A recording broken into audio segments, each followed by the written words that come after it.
When you are trying to prevent tennis elbow and these overuse injuries from throwing or golfing or these different things that you're engaged in where you have some forearm discomfort, it's where you're creating such forceful rotation and then decelerating or stopping that rotation, where you're having some issues on your radial side and your ulnar side.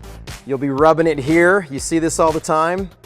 See this all the time. And a lot of rehabilitation methods will simply exacerbate the symptom or make it worse. What we want to do is use electrical stimulation and put it right on the site to help with the recovery of that injury. We'll use a PowerDot program. We'll use the light recovery program on these sites to help bring nutrient and oxygenated blood flow to that area and help flush the inflammation and get it out as quickly as possible. When considering pad placement for tennis elbow or golfer's elbow, what you're gonna do is put the pads in two different places. The first place is gonna be on the front side of your arm. Place the pod at the lower end of your bicep near the crux of your elbow, and using the two small wires, put the other two electrodes on the lateral side and the medial side,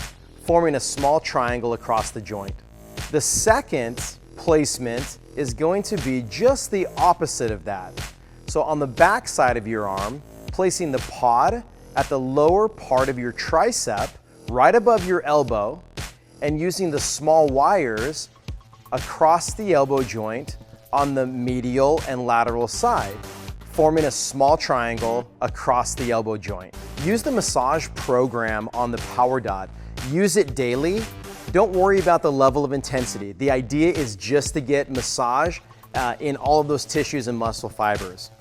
Now, when that injury occurs, to go ahead and combat that, you're gonna use the light recovery program on your PowerDot. And what that will do is help to get the oxygen, the blood flow, and the good nutrients to that area to begin healing that injured site or working the injured tissue. Don't worry about the level of intensity, whether it's massage or light recovery. The only time that you're worried about intensity is gonna be on a strength training program. Again, think recovery, mild, think massage, like a normal massage you would like daily, and think strength training like I'm putting it all into it, so I need to crank this thing up. It's a great way to look at running your program on your PowerDot.